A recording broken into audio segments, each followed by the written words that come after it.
Vocês lembram que na semana passada nós falamos sobre o que mesmo? Esqueci. Sobre os 10 mandamentos, né? E chegamos em que mandamento? No quarto. Então falamos sobre, vamos lá, vamos recapitular aqui. Primeiro mandamento: amar a Deus sobre todas as coisas. Segundo, não tomar seu santo nome em vão. Terceiro mandamento: guardar domingos e festas. E quarto mandamento: honrar pai e mãe. Lembra que esses 3 primeiros eram voltados para Deus, né? Resumidamente, amar a Deus sobre todas as coisas. E do quarto ao 10º é amar o próximo como a ti mesmo. Muito bem. Mas vamos continuar. Eu passei os 10 mandamentos. Vamos ver se a lista está fresquinha na cabeça de vocês. O 5º mandamento, qual que é? Não matar. Muito bem. 6º: não pecar contra a castidade. 7º: não roubar. Tem gente muito boa aqui já, hein? Tô gostando de ver, hein? Tá em dia aí os sacramentos, hein? 8º: não levantar falso testemunho. 9º: não desejar a mulher do próximo. Primeiro, não desejar a mulher do próximo. E depois, finalmente, o 10º: não cobiçar as coisas ali. Vocês estão tinindo. Assim que é bom, assim que é bom. Então, beleza. Gente, então, já que a gente já fez essa recapitulação, vocês lembram, né, gente? Vocês lembram que a gente não está olhando o pecado, né? Apesar dessa aula ser bastante do pecado, a gente está falando do pecado, mas eu não quero que vocês olhem o pecado, não. Eu quero que vocês olhem a Deus, né? Ah, não faça isso, não faça aquilo, não, porque os mandamentos é negação sempre, né? Não pode, não pode, não pode. Mas eu não quero que vocês olhem o pecado, eu não quero. Tirem isso da cabeça, eu quero que vocês façam as coisas para Deus. Vocês vão deixar de matar, não porque está escrito, vocês vão deixar de matar porque vocês amam a Deus. Vocês vão honrar pai e mãe, não porque está escrito, mas porque vocês amam a Deus e amam seus pais também. Vocês vão, amar a Deus sobre todas as coisas, não porque é pecado, mas vamos elevar um pouquinho. A gente faz isso por amor a Deus. Tudo bem? Então a gente vai continuar os nãos aqui, mas eu quero que vocês sempre tenham a missão, é olhar para cima, olhar para Deus, é a coisa boa da coisa. Tudo bem? Então vamos lá. A gente vai falar sobre o 5º mandamento. E a base do 5º mandamento, vocês tinham falado que vocês gostavam de eu aqui em cima, né? Aí é bom porque eu vejo. A base do 5º mandamento é o respeito à vida humana, certo? É sempre isso, o respeito à vida humana. Então, quando a gente vai falar de não matar, a primeira pergunta que a gente tem que colocar na nossa cabeça: quando começa a vida e quando termina a vida? Qual é o início e qual que é o final? Alguém tem ideia do começo? Quem quer chutar o começo? Na concepção, está escrito lá, né? Está fácil hoje, está tudo escrito. É a concepção. Quando que acontece a concepção, gente? Quando o espermatozoide e o óvulo se encontram. Quando eles se encontram, ali existe a fecundação. Ali, a partir daquele momento, existe vida. É vida já. Vida humana. Isso é importantíssimo a gente falar, porque a gente está sendo influenciado para perder isso de vista, mas não. Gente, quando eles falam que porque a vida só começa quando nasce o bebê e tudo mais, é científico isso, é balela, tá? A vida começa na concepção, quando o óvulo e o espermatozoide se encontram. E aí você tem o quê? Você tem o zigoto, né? Que chama zigoto isso. Não é zigoto? O que é? Como é que chama? Amórula. Aqui a gente tem uma especialista. Mas recentemente, eu acho que você vai até concordar comigo, que passou em algumas mídias. Recentemente, os cientistas eles descobriram uma luz que sai no momento da concepção. Você viu isso? E é verdade isso? Porque a concepção ela não é feita, ela é feita na ampola, né? Então, a gente falou, ela não é feita exatamente no útero. No tronco, nas trompas de Falópio. Porque a gente acha que é feita no útero. Exatamente. Não é feita lá nas ampolas, que é onde teria mais acesso. Exatamente. E quando há esse encontro de espermatozoide e óvulo, eles descobriram que tem um flash de luz.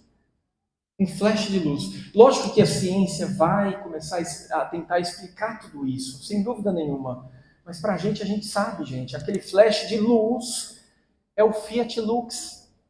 É a luz, é o face a luz que Deus fez no Gênesis, ele faz agora individualmente para aquela pessoinha que está lá dentro do útero da mulher.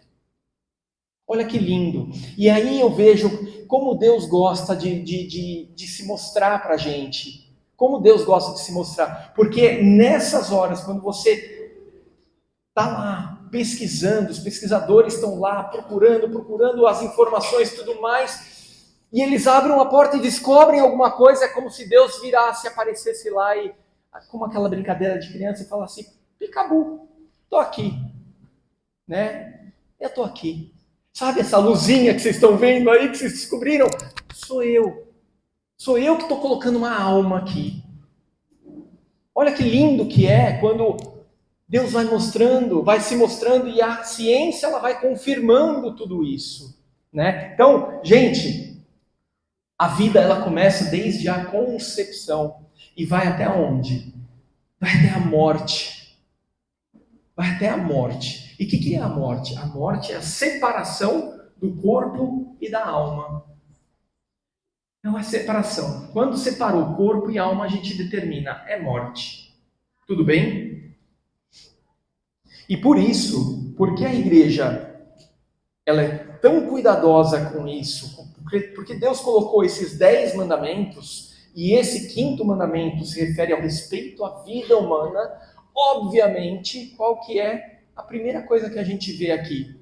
Homicídio voluntário. É pecado. Você fere o 5º mandamento. O que é o homicídio voluntário? É o cara que chega e mata com um tiro. Ou mata com uma facada, ou mata envenenando, ou mata qualquer coisa. Provocando aquele assassinato. Certo? Esse é fácil. Tranquilo, está todo mundo junto aqui por enquanto, né? Mas e aí vocês levantam e falam, mas e a legítima defesa? Um bandido entra na minha casa, ele está pronto para matar a minha família inteira, e eu não posso matar? Não é verdade? Mas nesse caso existem exceções. Tá? Por quê? Porque nós, adultos, principalmente homens, mas nós todos aqui, somos chamados a defender as nossas famílias, a nossa casa, a nossa própria vida, a vida da minha esposa, dos meus filhos. Eu sou obrigado, eu tenho essa obrigação de defendê-los quando precisarem. Certo ou não? Claro, óbvio. E eu vou fazer isso. Se eu tiver percebendo que existe um risco para minha família, para os meus filhos, minha esposa e para mim, eu tenho que me defender. É lícito me defender. E essa defesa pode acabar, sim, em morte. E se acabar em morte, isso não é pecado. Porque é uma consequência da defesa que você fez. Tudo bem? É uma consequência da defesa. Você não ia matar aquela pessoa que estava te ameaçando, mas por ela ter te ameaçado, você é obrigado a responder. É lógico que essa resposta violenta, ela não é de qualquer jeito também. Ela tem que ser uma resposta proporcional àquilo que está acontecendo. Certo? Se uma pessoa vier... É lógico, se uma pessoa vier para querer bater no meu filho, né? Briga de escola com o meu filho, eu não vou matar o cara. Não faz sentido. Eu vou defender o meu filho? Claro, eu posso até defender e falar, ô, se liga, se o cara for maior de idade, inclusive. Ô, se liga, qual que é? Vou quebrar a cara dele, beleza. Mas eu não vou matar ele, não faz sentido, concorda?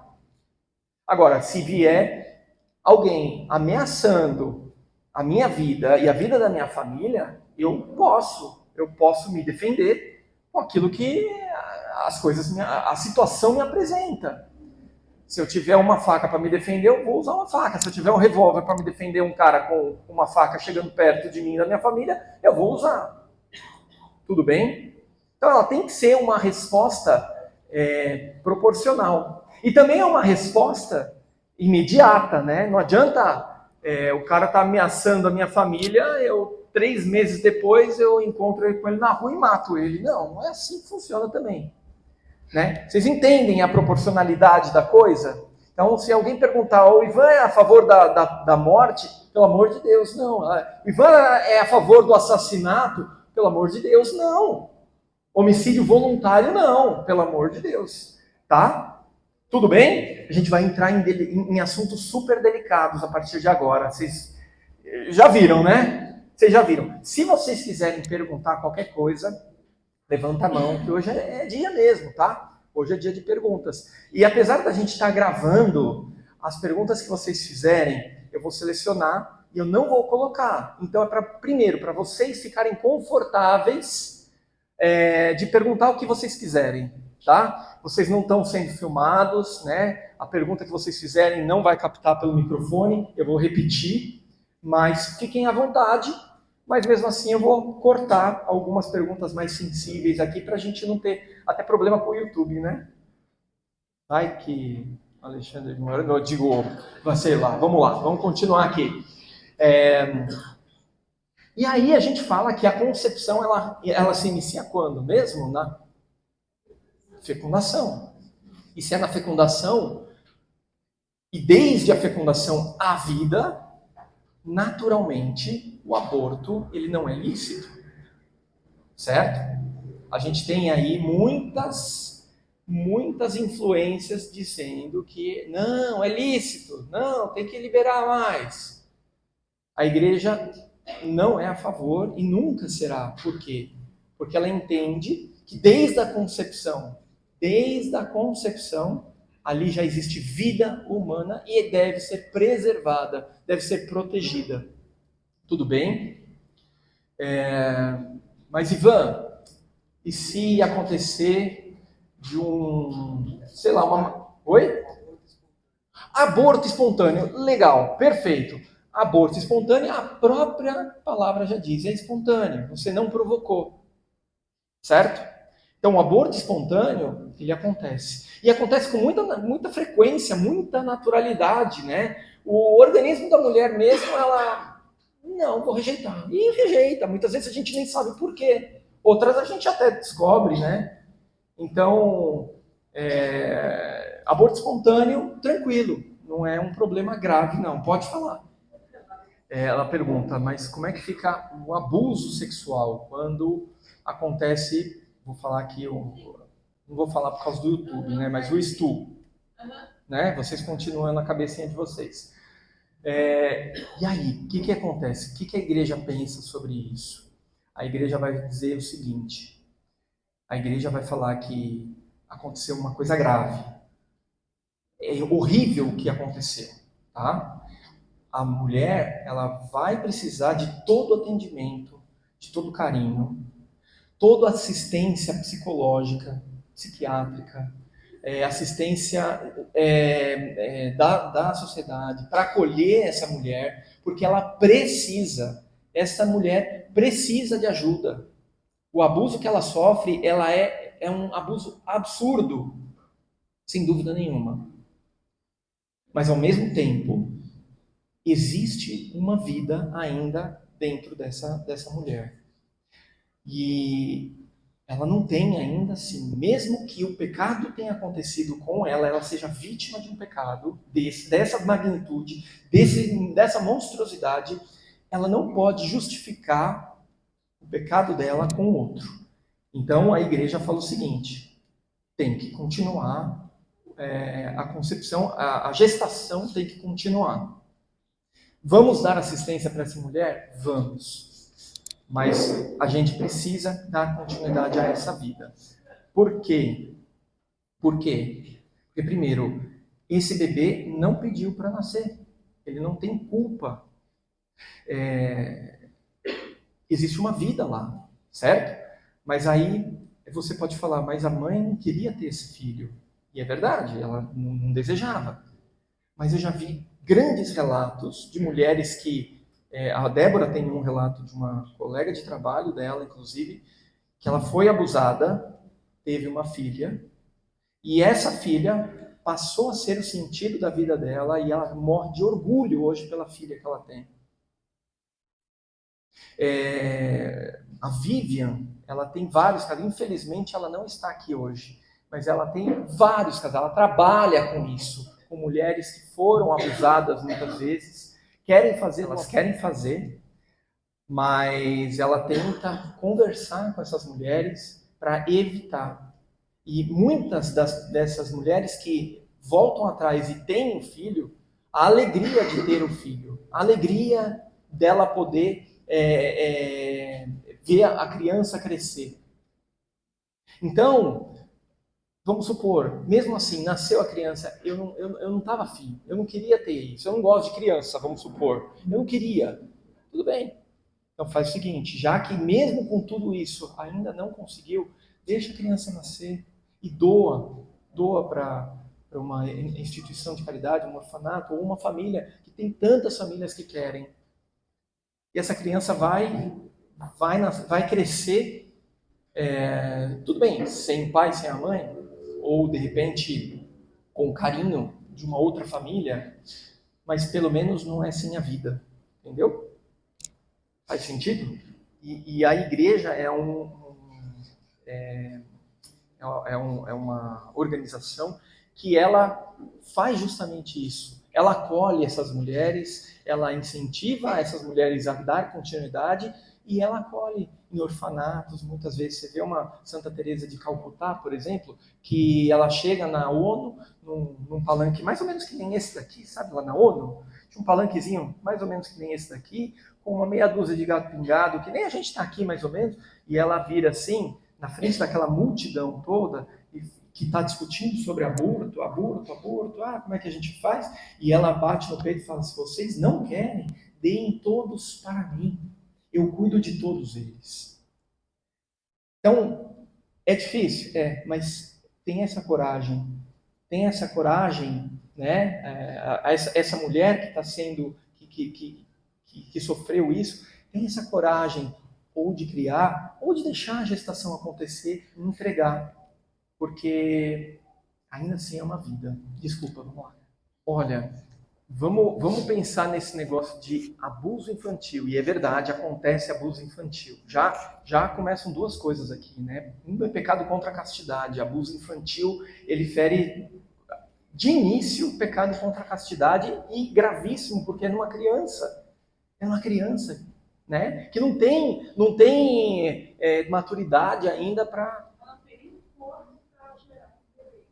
Às vezes não tem, né? Mas eu vou entrar. Se ela não tem corpo para gerar um bebê, e aí eu vou entrar numa polêmica aqui, tá? Se ela não tem corpo para gerar um bebê, esse bebê não vai ser gerado, porque ainda ela não teve sequer a mocidade chegando para ela. Se ela já chegou à mocidade, ela já está nessa preparação. E hoje a gente tem uma medicina que é capaz de cuidar dessa gestante, mesmo que com 13 anos de idade. Mesmo com isso. Tudo bem. Corporal. Corporal. Hoje, volto a dizer, hoje a gente tem uma medicina, mesmo com essas limitações da mulher, mesmo com essas limitações, eu concordo com você, mas a medicina, ela tem a capacidade de dar continuidade a essa vida. Eu tenho um caso da minha família, ou seja, o irmão da minha cunhada, que ele teve, o filho dele teve uma gestação de 4 meses. Ele cabia na palma da mão, 4 ou 5, desculpa, agora eu não sei. 5 meses, que seja, vamos ser conservador aqui, 5 meses, ele cabia na palma da mão. Hoje ele tem a idade do Pedro, do meu mais novo, 14 anos, super saudável. Vocês entendem que dá para dar a continuidade à vida? Reprodução assistida? Muito boa pergunta também. Reprodução assistida.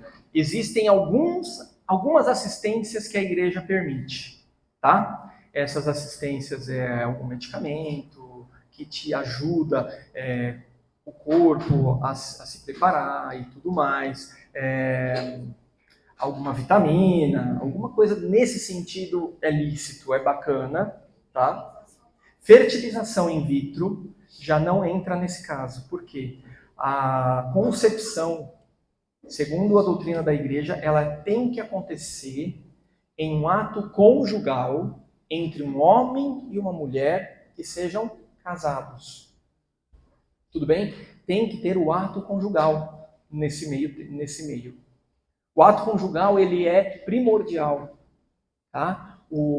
A gente vai chegar lá, que é o próximo mandamento, mas o homem e a mulher, quando eles se casam, o casal, ele tem 2 funções, como família, como casal, né? E vocês vão achar, nossa, que retrógrado, mas é assim, tá? É assim. A primeira delas é a procriação, né? O ato sexual, ele tem o objetivo da procriação. O ato sexual, quando você tira a procriação, ou seja, vocês já estão conseguindo entender que, por exemplo, um ato conjugal que tira a ideia de procriação não é lícito. A gente está entrando no próximo mandamento aqui. E aí eu estou falando de camisinha, eu estou falando também de anticoncepcionais e tudo mais, tá? E o outro é a união, tem que ser unitivo, né? E a criança, ela precisa nascer desse ato conjugal procriativo e unitivo. E unitivo, estou falando entre o homem e a mulher mesmo, é a união dos dois, mexe com a afetividade deles. Tudo bem? A gente vai chegar lá, a gente vai se aprofundar mais, tá? Que eu não dei ainda o início. Eu entendo. Que mentira, mentindo ou tá mentindo? É que a gente não tá. A gente está pulando algumas etapas. A gente entrou aqui em não castidade, né? Em pecado contra a castidade. Depois agora a gente está entrando em pecado do 8º mandamento.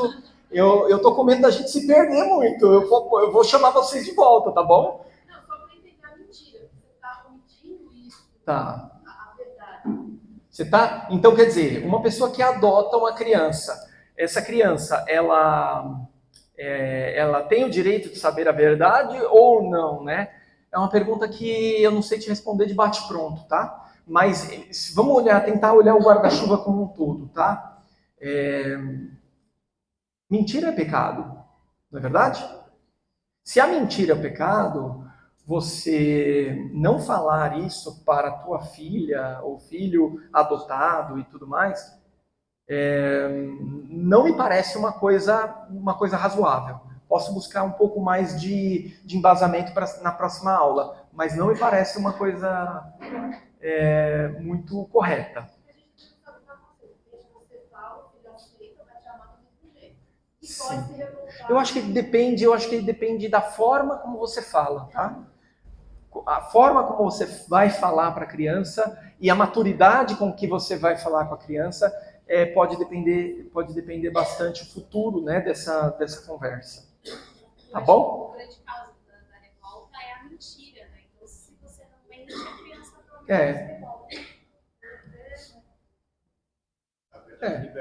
A verdade liberta, né? Mas tem que...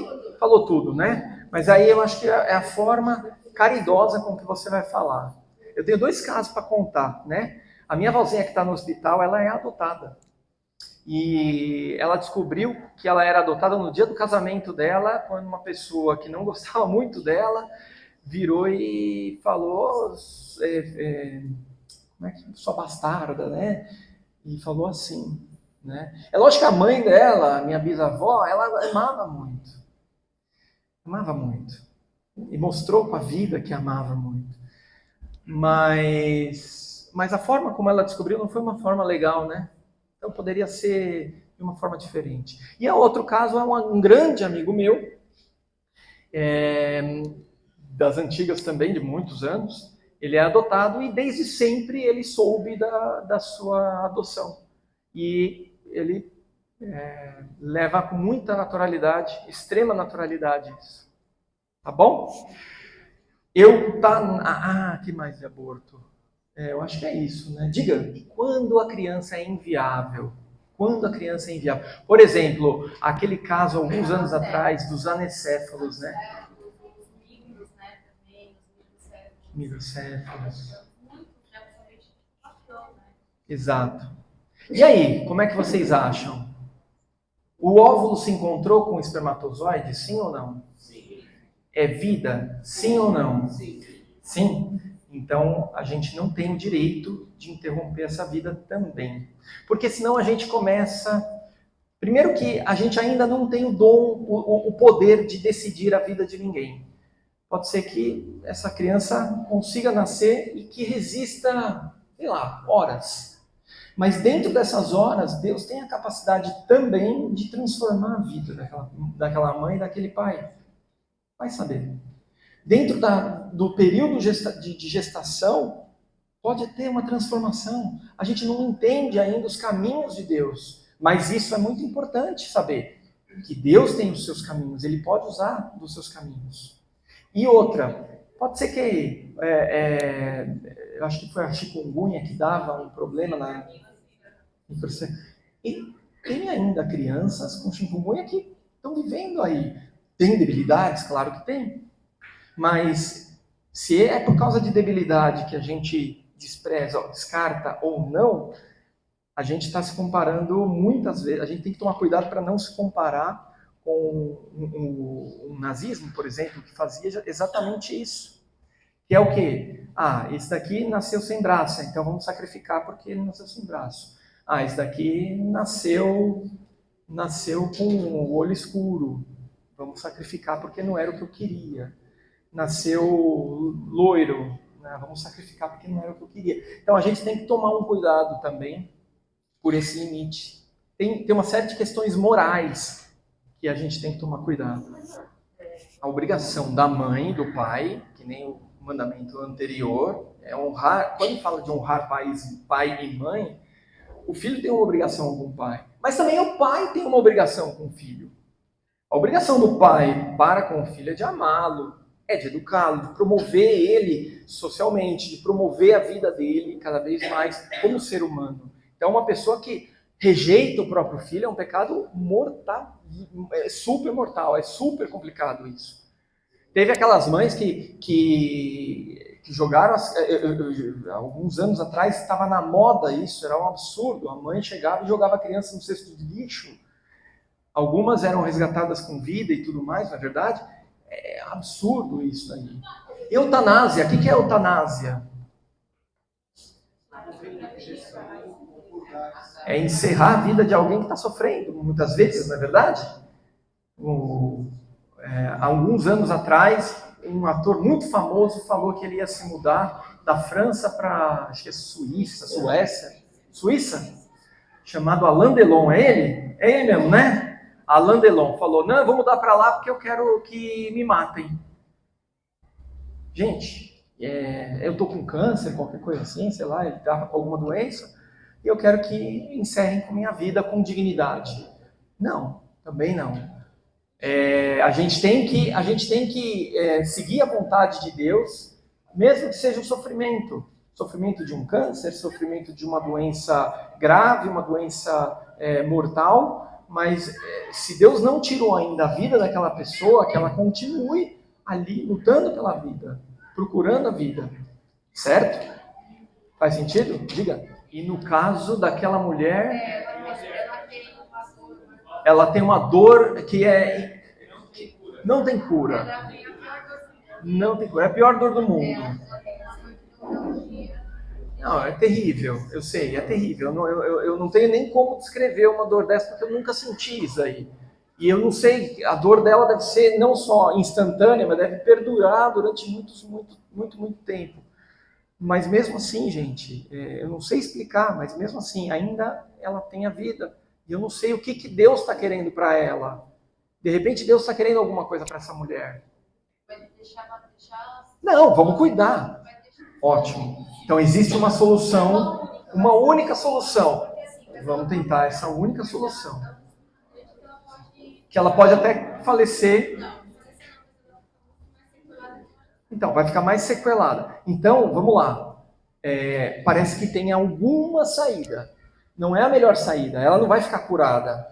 Assim como nós, quando ficamos muito doentes com câncer, muitas vezes a gente não fica curado. E a gente acaba morrendo. Certo? E diz que a dor do câncer é estrondosa, é arrepiante de tanta dor.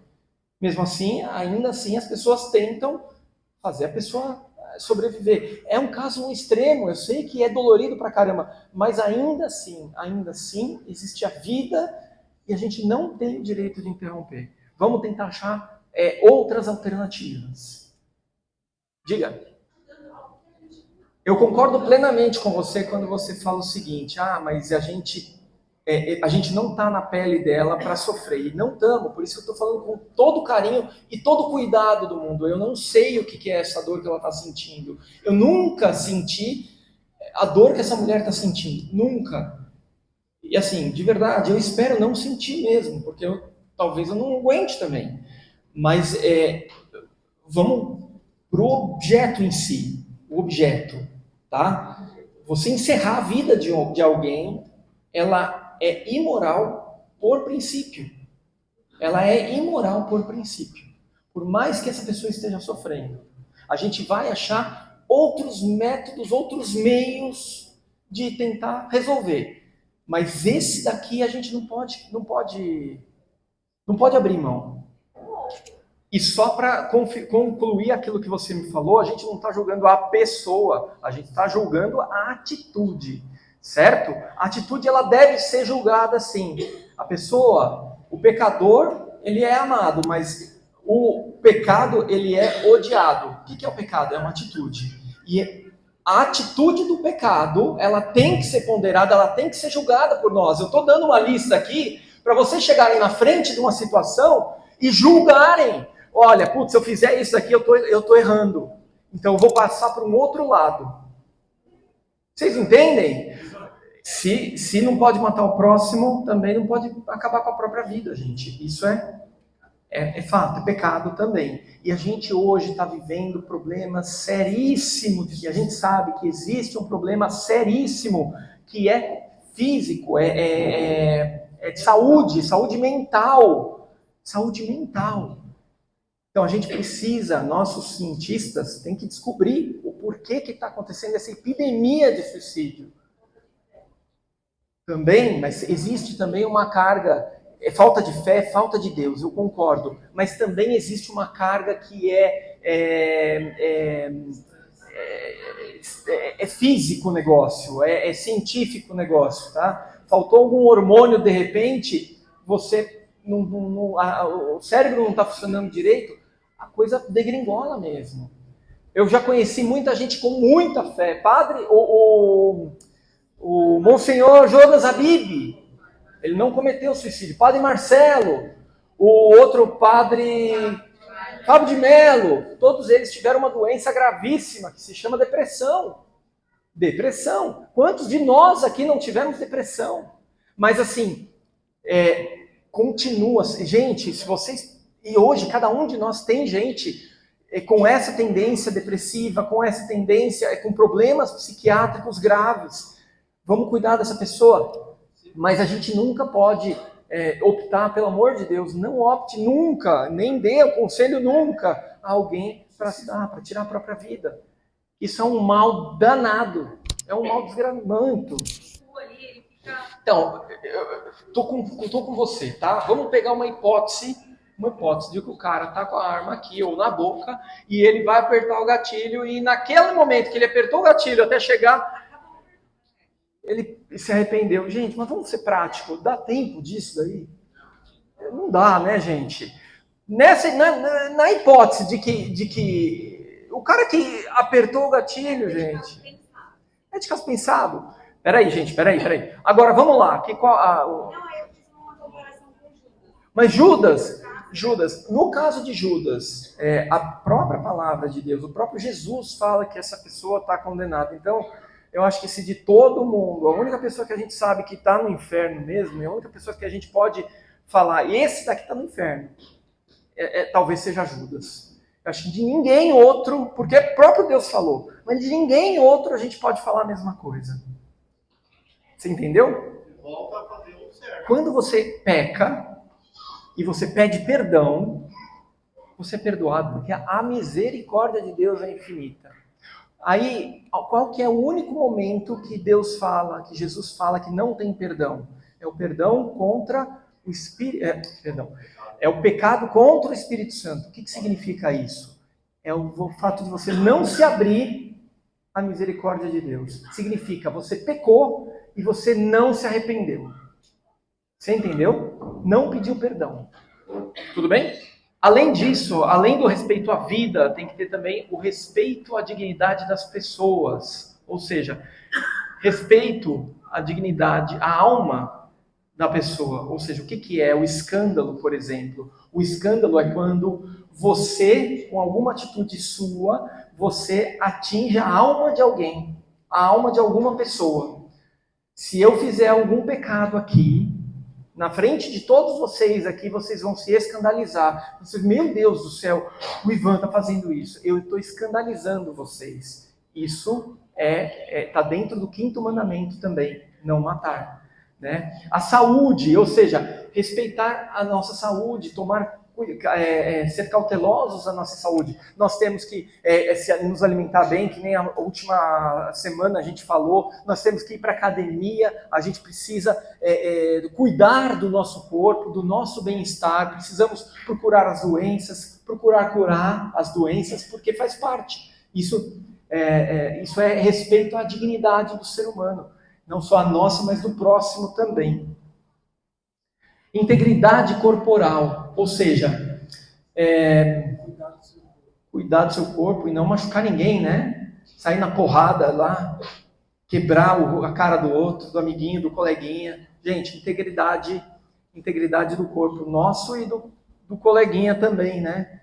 Isso daí é importante. Hoje tem muitos jovens que fazem marcações, né? Mutilam o próprio corpo. Isso é terrível, gente.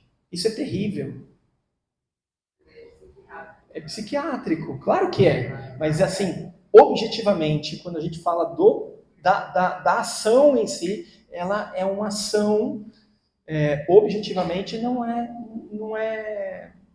boa. Lembra que para cometer pecado a gente precisa de 3 pernas aqui, né? Primeiro, é ferir ter uma matéria grave, né? Ferir um dos 10 mandamentos. Está ferindo.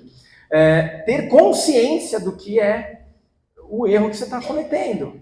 E ter a liberdade de cometer. Uma pessoa que tem problema psicológico, talvez ela ela esteja cometendo uma matéria grave, talvez ela tenha consciência de que aquilo está errado, mas talvez ela não tenha liberdade, porque o corpo dela está desparafusado, entendeu? Só para deixar claro isso. Isso é muito subjetivo. Eu estou colocando coisas muito objetivas. As casuísticas de cada um é subjetividade de cada um. Eu não vou conseguir. Aí eu vou indicar um padre, vai conversar com o padre sobre o seu caso específico, né? Ou de quem que é. Não estou falando do que é do seu. A última vez que eu falei isso daí, eu falei na aula dos jovens, meus filhos começaram a rachar o bico. Eu virei assim, o que foi?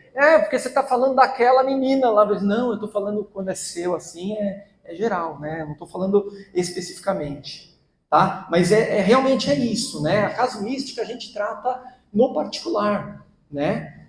Estou falando quais são as matérias mais graves, quais são as matérias graves aqui que a gente tem que tomar cuidado. Pessoa física e a pesquisa científica, ou seja, quando a gente vai fazer uma pesquisa científica, é lícito você fazer pesquisa com o ser humano em determinadas condições, não é verdade? Por quê? Porque você precisa saber se aquele medicamento ele já foi testado de uma outra forma, testado em animais, precisa saber se tem segurança, se tem, se atende um grupo específico de pessoas, e aí você vai ampliando, à medida que você vai vendo segurança, você vai ampliando os estudos. É um estudo que é delicado, porque mexe com pessoas humanas, mexe com cada um de nós. Se a gente toma um medicamento que foi feito às pressas, e que esse medicamento que foi feito às pressas sai distribuindo para o mundo inteiro, gente, alguma coisa está errada. Medicamento demora. Só avisando vocês, eu trabalho com medicamento, trabalho na indústria farmacêutica. Medicamento são 10 anos para ser feito, para entrar no mercado. 10 anos. Esses medicamentos que aparecem do nada, alguma coisa está errada, gente. Tá? Fica a dica. Oi? Vira, não sei o que vira. Aos mortos também, tá? Aos mortos. Ou seja, todas as pessoas, elas têm direito de serem enterradas com dignidade, com respeito, tá? Tem na questão dos mortos, deixa eu ver se eu me lembro agora. Acho que não tem. Não, depois se eu lembrar eu volto, tá? Mas vamos passando aqui que estamos só em 2. Só em 2, esse é o segundo. Segundo de hoje, ou o 6º mandamento, não pecar contra a castidade. Gente, e aqui eu quero mostrar a beleza do que é o plano de Deus para cada um de nós. A beleza de Deus com relação à castidade. Nós somos convidados, chamados por Deus a viver uma vida casta. Quer sejamos solteiros, quer sejamos casados. Casado também, Ivan? Sim! O casado também tem que viver uma vida casta. E aí eu vou explicar o que é a castidade. Castidade, ele não é simplesmente... deixa eu falar antes, né? Porque Deus criou o homem e a mulher os criou, iguais em dignidade, mas complementares de forma física, moral e espiritual. O casamento, ele é lícito entre um homem e uma mulher, porque é Deus quem une aquele casal. É a coisa mais linda do mundo você ter uma família formada de um pai, uma mãe, e os frutos do casamento, os frutos da relação sexual, que são os filhos. É maravilhoso isso. E a gente não tem que ter pudor de falar nessa beleza da castidade. E sexualidade, ela não é só genitais. A gente não está falando só de genitalidade. A gente fala de sexualidade como... Odé, vem cá, vem participar comigo. A gente fala de sexualidade como algo maior, algo mais completo. Vem cá, vem falar um pouquinho sobre isso. Você está na ponta da tua língua lá para... Oi, boa Você noite. falou com os jovens. Então, gente, a sexualidade, ela abrange todo o nosso ser, né? Ela abrange a nossa afetividade, nossos afetos, né? Como nós somos por dentro e por fora. Então, Deus criou o homem e a mulher, e tudo isso que nós... por exemplo, eu sou mulher. Não é só porque eu tenho a anatomia física de uma mulher, né? Por dentro eu sou uma mulher, por fora eu sou uma mulher, e é isso que diz a sexualidade. E o que é a castidade? A castidade é a integração de todas as áreas da minha vida para o bem. Então, todas as áreas da minha vida são ordenadas e ali a gente tem integridade e autodomínio e doação integral de si mesmo. O que é integridade, gente? Uma pessoa íntegra. Quando a gente fala, aquela pessoa é uma pessoa íntegra. Correta, né? Ela é inteira. Ela não é duas caras, ela não é fragmentada, ela não é falsa, ela é íntegra. Então, quando eu tenho uma personalidade íntegra, eu sou a mesma pessoa, eu tenho uma unidade de vida. A mesma pessoa que eu sou na igreja, eu sou no meu trabalho. A mesma pessoa que eu sou no meu trabalho, eu sou em casa, eu sou sozinha no meu quarto, eu sou diante da minha família, diante dos meus amigos. Eu sou essa mesma pessoa. E aí? Quando a gente é íntegro, uno, tem essa vida una, eu sou mais forte. Eu tenho uma personalidade mais forte. Todo o meu ser está ali. E o autodomínio? Eu me domino. Eu domino as minhas paixões. Essas emoções que às vezes vêm igual um vulcão, assim. Não estou falando nem só de instintos sexuais, estou falando de tudo. O que é autodomínio, né? Eu sou uma pessoa muito irada, eu tenho que ter o autodomínio. Eu sou uma cobrinha com a minha linguinha, eu tenho que ter autodomínio. Então, e também nessa parte sexual. Eu sou um cachorrinho no cio, eu tenho que ter autodomínio. Quando uma pessoa ela é íntegra, ela é inteira, e ela tem o autodomínio, ela concentra todos os bens, todos os dons, todas as potências que Deus deu para ela, e ela pode ser um dom para o outro. Olha que lindo. Eu não sou fragmentada, eu sou uma pessoa una, íntegra, inteira. E eu me domino. Quando for para eu me relacionar com os outros, eu vou ser um presente na vida do outro. Não é lindo isso, gente? Eu ser um dom. Eu posso me doar integralmente ao outro. E não só num relacionamento amoroso. Então, uma pessoa casta, ela tem um equilíbrio de tudo isso. E aí, a pureza vai vir como uma consequência. Quando a gente fala em castidade, a gente associa a pureza, né? Não associa? A pureza, a retidão, eu sou uma pessoa casta. Porque eu me domino e me entrego. E todos os estados de vida são chamados a castidade. O que é estado de vida? É solteiro, casado, noivo. Então, o que a gente tem? O solteiro é chamado a castidade através da continência. É que nem eu falei lá para os jovens, eles entenderam. Farol vermelho. Vocês entendem também, né? Farol vermelho.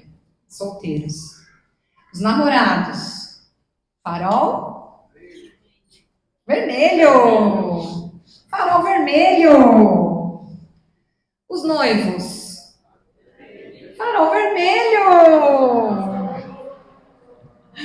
E os casados? Verde. Verde. Mas é um verde que tem que ser casto. Ai, Débora, como assim? É o verde puro. É um verde puro. Por quê? Tem gente que casa achando que vai ter o passe livre. O zap do truco, o coringa do super trunfo. Eu tenho agora aqui um alvará para fazer minha mulher de gato e sapato. Gente, o casamento também tem que ser casto. Por quê? Vai ter períodos em que não vai dar, tá bom? Porque a mulher, ela é cíclica. A natureza da mulher é cíclica. Às vezes pode, às vezes não pode. Às vezes a mulher tá como uma flor, desabrochando. Até os feromônios explicam, né? Mas às vezes não. Às vezes ela tá nos períodos. Então, tudo isso tem a ver. Como é que esse casal se entende? Como esse casal se encontra? Tem que ter uma harmonia, tem que ter muito diálogo, né? E que lindo quando esse casal, ele, principalmente o homem, ele entende esse ciclo da mulher e ele consegue, como que aquele rio que é represado, né? Ele consegue represar, consegue ter aquele autodomínio durante uma semana, né? Para quando as portas se abrirem, gente, vem as comportas, né? Se abrirem, aí sim, gente, vem um mar de amor.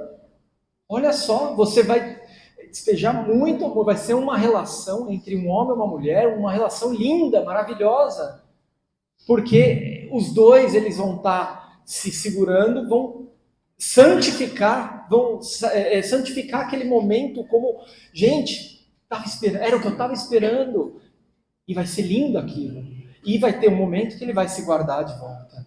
A mulher vai se guardar e o homem também vai se guardar. E vai ficar naquela, não, mas eu te amo, não por causa do sexo. Eu te amo, eu vou provar para você que eu te amo por outras coisas também. E aí ele se guarda por mais uma semana, porque ele quer provar para a mulher que ele a ama e que ela é tudo para ele. Não é verdade? Então olha que lindo que é isso daí, olha que lindo que Deus ele vai preparando dentro desses ciclos que a Débora comentou, como que a gente também pode se usar e pode se apaixonar todos os meses pela mesma mulher. Olha que lindo isso. Se usar?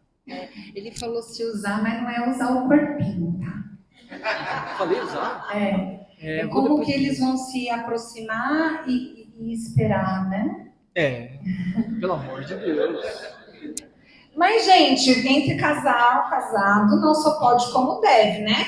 Porque também se não tem, aí descamba pro outro lado, dá um monte de problema. Fica a dica, viu?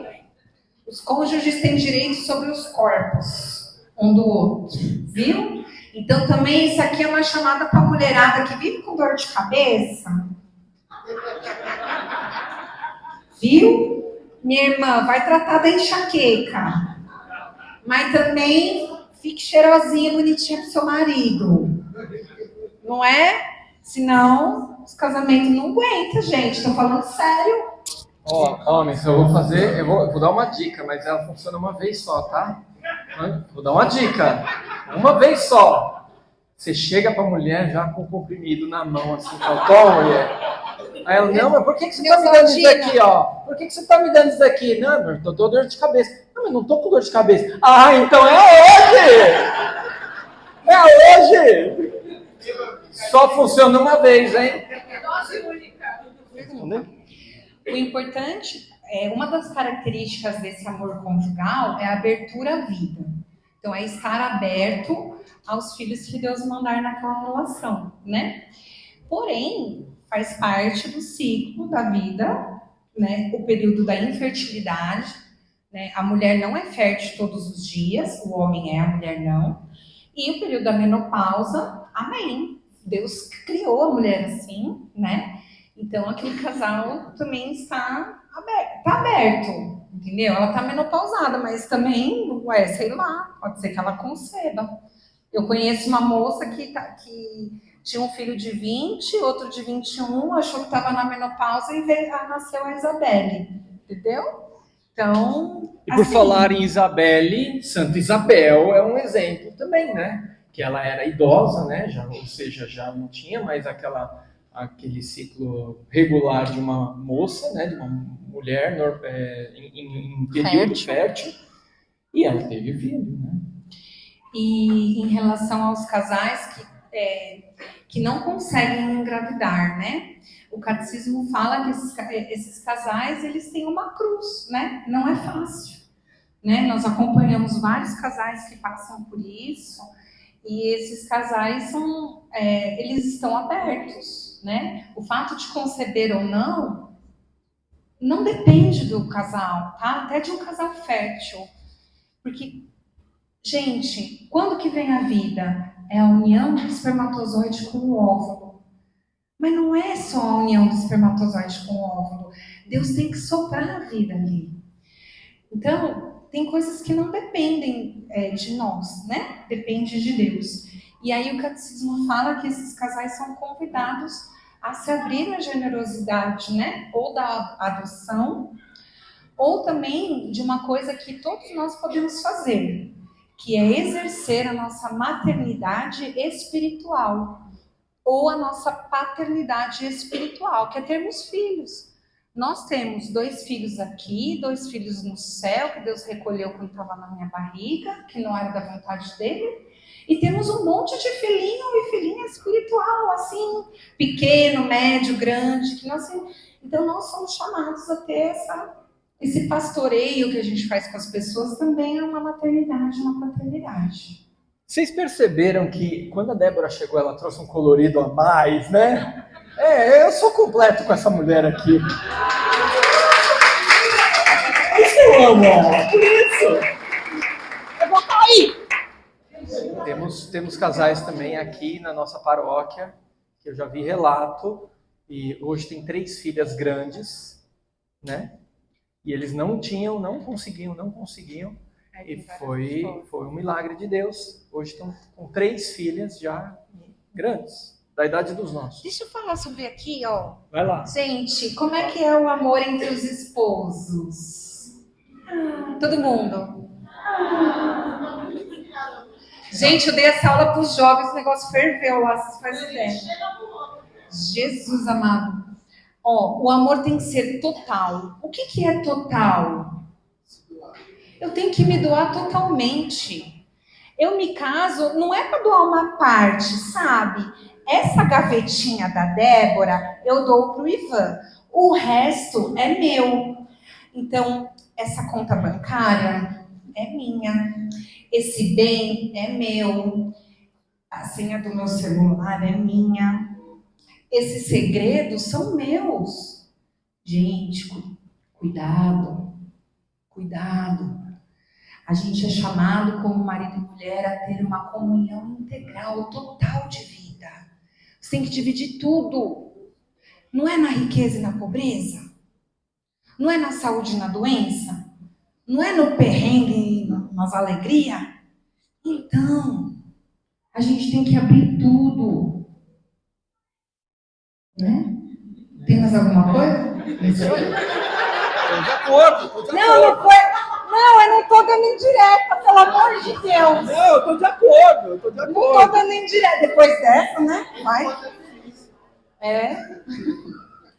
Fiel e exclusivo.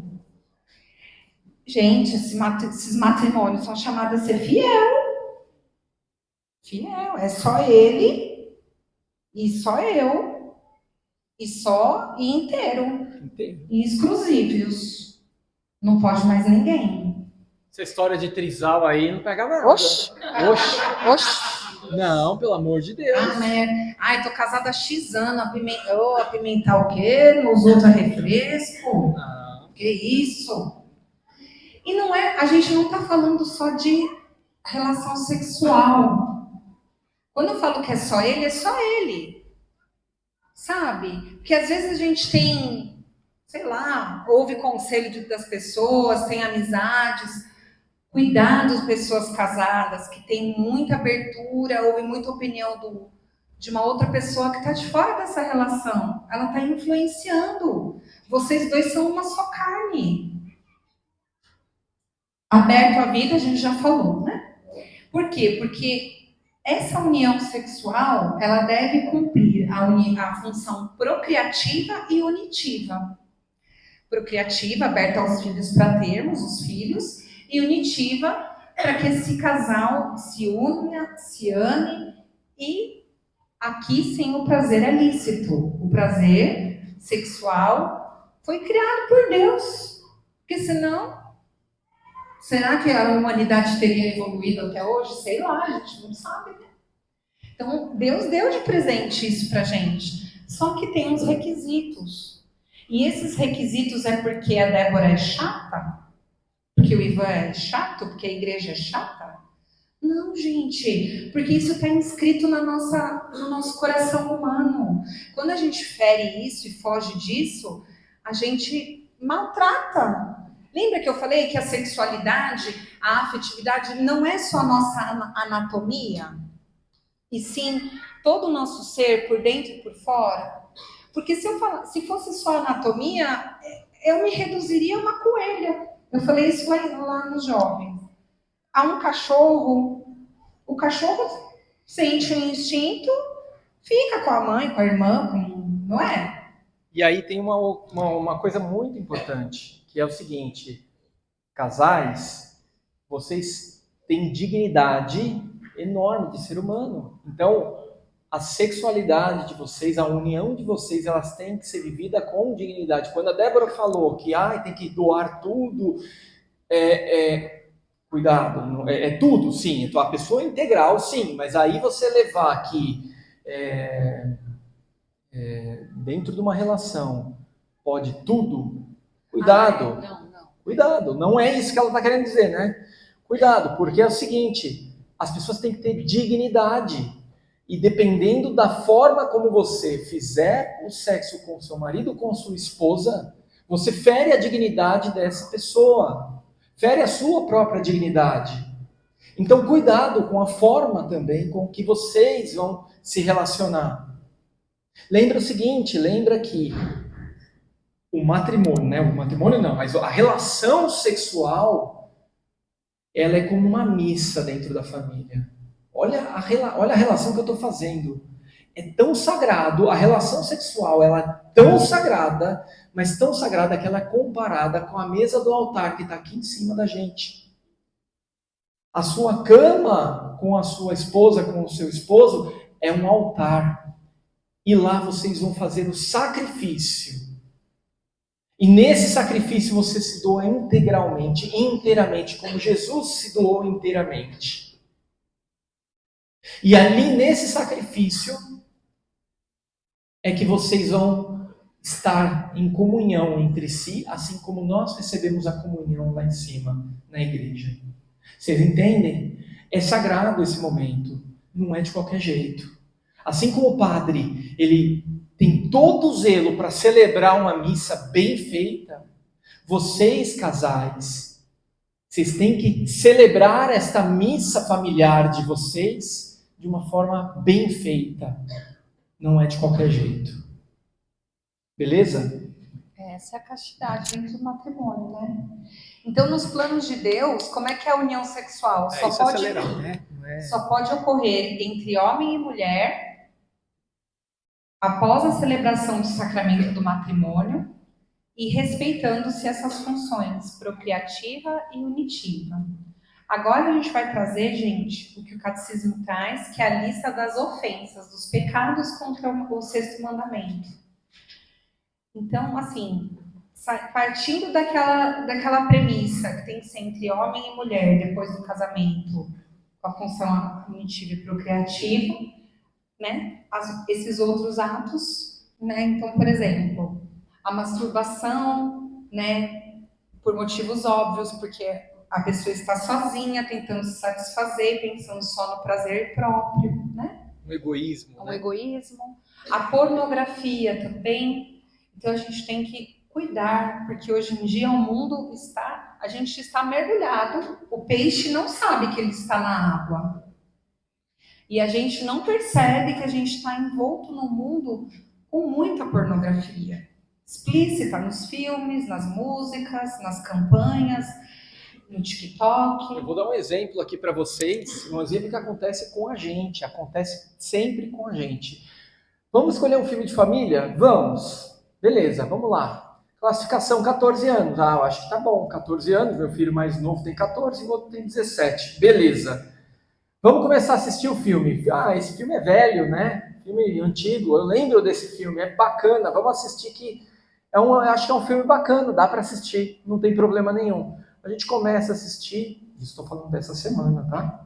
Começa a assistir, começa uma insinuação aqui, começa outra ali, de repente as insinuações vão cada vez ficando mais explícito. Gente, para o filme, para o filme. Às vezes essa pornografia, ela é escondida no meio de coisas simples, né? Que você acha que está tudo bem. Por exemplo, na década de 90, todo mundo esteve aqui na década de 90. Qual que era o programa de domingo da televisão da família brasileira? A banheira do Gugu. A banheira do Gugu, olha só. Vocês estão rindo? Eu tô rindo. A sociedade que a gente tem hoje é reflexo do que a gente disse sim lá atrás. É rir pra não chorar, né?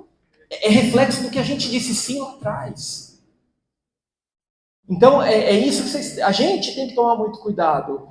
Começou a assistir o filme, começou a aparecer, você conseguiu identificar que a coisa está mais picante do que deveria, corta, gente. Corta. A gente só vai conseguir mudar alguma coisa a partir do momento que a gente não assistir mais. Como é que chama? É boicote, não é? Boicote em Hollywood, pombas. E eu falei também para os jovens, gente, que vale a pena falar. Às vezes a gente quer ter um namoro santo, um casamento santo, mas a gente abre um monte de brecha sem perceber. Então eu acho que eu tô sendo santa, mas assim, eu tô vendo, tipo, eu recebo coisa baboseira no grupo do WhatsApp, eu olho, eu dou zoom, né? As jovens riram um monte, falam assim, como é que eu quero ser casta? Aí eu fico olhando foto do homem com o tanquinho lá, eu dou um zoom assim, entendeu? Gente, cuidado. Os homens recebem foto da mulher, dá um zoom. Gente, cuidado. Ai, a Débora, você é muito chata. Não. É porque a alma humana, gente, a carne é fraca, a gente tem que tomar muito cuidado. Vamos continuar. Continua. Fornicação é a união sexual entre pessoas solteiras antes do casamento. E o adultério é quando uma das pessoas é casada e tem uma união sexual com outra pessoa que não é seu cônjuge, né? E depois a gente vai ver que nosso Senhor Jesus Cristo fala que não só quando você consuma essa união sexual com outro, mas todo aquele que olhar para outra mulher que não for sua, toda aquela que olhar para outro homem que não for seu, com a intenção de possuí-lo, já está cometendo adultério. Então Jesus fala que dentro do nosso coração a gente também pode trair. Gente, vamos vigiar. Prostituição, que também é muito triste, porque muitas vezes envolve também uma exploração econômica das pessoas que acabam fazendo isso, né?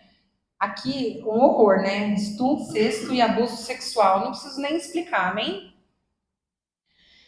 Práticas homossexuais, né? Então, o que acontece? A igreja acolhe o homossexual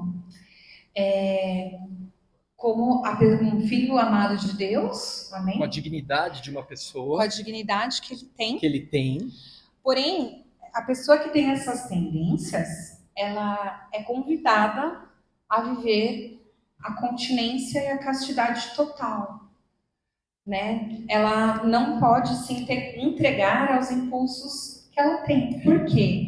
Porque dessa união não tem a função procriativa. Dessa união, a união é sexualista entre um homem e uma mulher. E até antes da gente entrar também nessa polêmica, que eu acho que hoje vocês estão bem polêmicos, quando a gente fala de uma pessoa homossexual, que ela tem tendências, isso existe, tá? Tem gente que, por alguma coisa, né, a ciência ainda não descobriu, não entendeu ainda os motivos dessa tendência homossexual. Mas a igreja, ela entende, tem que continuar procurando, mas acolhe a pessoa. Acolhe. Tá? Essa pessoa, ela não pode ser desamparada, ela tem que ser acolhida dentro da nossa sociedade, dentro do nosso meio, mas ao mesmo tempo, aí a gente fala daquela separação entre o pecado e o pecador. O pecador, ele tem a dignidade dele, mas o pecado, a atitude que ele está fazendo não é uma atitude correta, tá bom? Poligamia, não precisa nem falar, né? Trisal aí de novo. Porque se o amor tem que ser exclusivo, fiel, a poligamia fere isso. Exato. O divórcio também, né, é algo que não é desejado por Deus, porque ele rompe a promessa do para sempre, né, no casamento. E aí, enfim, aquela família a família toda sofrendo, especialmente filhos, né? A união livre, isso aqui é união livre, o que é? Pegação, né, gente? Pegar Tinder, todas essas coisas aí, né? E vamos para o próximo, que é não desejar a mulher do próximo. Vocês lembram desse meme, gente, do homem desse meme aí? Os jovens riram tanto quando eles viram isso. E pode falar. Não. O que acontece? Boa pergunta. Essa pergunta é boa. É válida porque pode acontecer com qualquer pessoa que está aqui. Infelizmente acontece. E com mais frequência do que a gente imagina. Infelizmente. Tá? Lembra que a gente falou... Pesado é pesado. Divorciei e eu sou uma pecadora. Não é assim que a gente deve ler, tá? A gente deve ler da seguinte forma. Lembra quando a gente falou sobre não matar e que a gente tem direito à legítima defesa? Não tem direito à legítima defesa? Sim. Então, uma pessoa que comete um abuso, uma violência com a sua esposa, essa mulher, ela pode e corre um risco de vida. E ela tem o direito dela sair de casa para se proteger. Uai. Ou entrar com uma medida protetiva de afastamento do agressor, né? Mas aí, o que a igreja explica? Essa separação é de corpos, tá? Eles moram em casas separadas, você pode nunca mais ver a pessoa.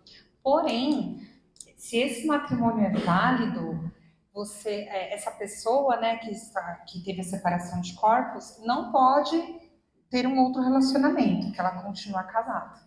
Mesmo que ela se divorcie civilmente, na lei dos homens, perante a lei de Deus, ela continua casada. Então, o que dá outra coisa é, se você procurar se verificar que lá no início lá no matrimônio, naquele momento do consentimento dos casais, houve algum vício de consentimento. Se houve algum vício ali, aquele matrimônio não existiu. E por não ter existido, a igreja declara nulo. Ela só declara, ela não anula. Ela declara algo nulo, algo que na realidade fática não existiu. Aí essa pessoa está livre, né? Quem tem sentença canônica de nulidade, está livre para casar-se. E nem casar-se novamente, para casar-se. Ponto. Né? A primeira vez. Então, assim, essas pessoas, né, que infelizmente passam por violência doméstica, têm essa cruz e ela é convidada a abraçar essa cruz. Ela não é obrigada a aguentar esse agressor, tá? Tá em outra casa, mas ela é chamada a viver a castidade. É um divórcio civil, mas a igreja não reconhece. Na traição? Vamos lá. Uma pessoa que traiu. Vamos supor. É só suposição, tá? Jamais. Não vem, não. Não vem, não? Não veio, não. Então, um homem e uma mulher. O homem vai lá, eles estão casados. Um homem e uma mulher, eles estão casados. E o homem vai lá e ele trai a mulher. A mulher tem o direito, por acaso, é a minha pergunta para vocês. Vocês acham que ela tem o direito de se separar do homem por conta da traição, por conta desse pecado? Eu acho que tem. Pela igreja. Não tem. Mas, por exemplo, se essa traição ela ocorre até antes do casamento e a pessoa vai numa parte, mas você continua com essa concepção, ela então, tem peraí. a nulidade. Então, aí é outra coisa. Aí a gente está voltando às casuísticas, né? Por quê? Porque você tem que entender se aquilo houve casamento ou não. Talvez esse caso aqui que você está falando tem fortes indícios de que não houve casamento nenhum. Foi um teatro lá em cima que os dois fizeram. Ou um deles fez. Talvez a mulher estava com boas intenções, o homem não. Ou vice-versa. Tá? E aí o casamento passa a não ter nunca existido. Certo? Agora, se é um casamento lícito, meu casamento com a Débora é lícito, não tem jeito. Entendeu? A gente sabia bom, que... né? Não tem jeito. Vocês entenderam, né? Brincadeira, né, gente? Se um dia acontecer de eu fazer uma bobagem, eu tô casado com ela. Vocês entenderam? O pecado é meu, eu tô pecando. E a gente tem que resolver isso. E é uma dor tremenda. Gente, é uma dor tremenda. É uma cruz, a gente não julga ninguém, se aconteceu com você, se não aconteceu. Não conheço a história de ninguém, como diz a Vivian. Mas, assim, é uma cruz. Esse casal precisa de ajuda psicológica, profissional, espiritual, amigos. E eles precisam... assim, Jesus foi traído, entendeu? Jesus foi traído e se entregou mesmo assim. Judas estava na ceia, cara. Jesus sabia que Judas ia trair ele e entregou o corpo dele para né, na ceia. A história de Oséias na Bíblia, Oséias, Deus vira, o profeta Oséias, Deus vira e fala, nossa, a gente está adiantando muito. Nossa, precisa ir embora. Bem rápido então aqui, hein? É o último mandamento esse. O profeta Oséias, Deus vira para ele e fala o seguinte, olha, vai lá, casa com uma prostituta e depois você vem falar comigo. Ele vai, casa, passam-se alguns anos e aí Deus pergunta para ele, e aí, Oséias, e aí, o que aconteceu?